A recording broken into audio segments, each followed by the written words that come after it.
Woody just, his calling has just been superb, right? I mean, it really does look like a totally different class of, IGLing versus like what the Sharks are bringing to the table.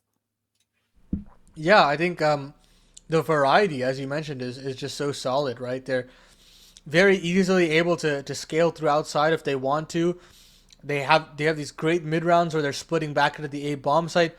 Their freezes are nice because I think a lot of teams they like the concept of a freeze, but they don't necessarily know why they're doing it. They'll freeze and then they'll go back and do the same thing that they did before the freeze, and it completely misreads the situation. So I think Woody has a great understanding of what can happen following a call like that, and he's done very good to work around that style of calling. And the Sharks are falling right into those traps. So great work from Woody in that sense, especially in these late round situations that we'll continue to praise as this game goes on. Because in South America, it's not a crazy thing to say, but there are a lacking amount of IGLs. I mean, you're seeing a lot of players now mantle up to that kind of captaincy on their own. You talk about Lux on Legacy. You talk about Coldzera now having to do it on Red Canids.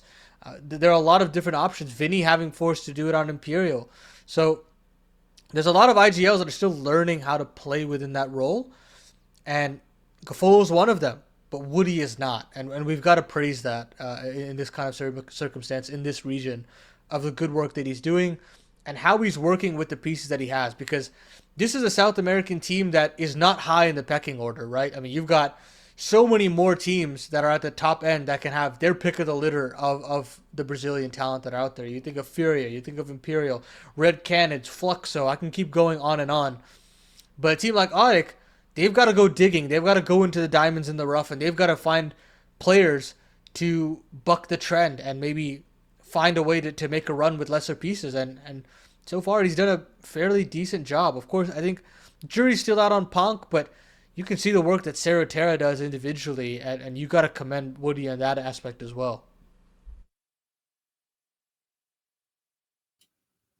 Yeah, and that's no doubt about it. I mean, that's the thing, like you said, like I think we're seeing a very different age of CS2 where like a lot of teams have that new IGLs. Like you said, the list can go on forever, but that's kind of what makes it exciting too. And that's the other thing. I try not to harp too much on the Sharks team just because, that they are kind of going through a scenario of like different IGLing and responsibilities are changing. So it does take time to get those things in motion. However, it's just, when we kind of look at like, records and like the history of what they've been able to do, it's hard not to get, a little bit critical about that, just considering, this is a team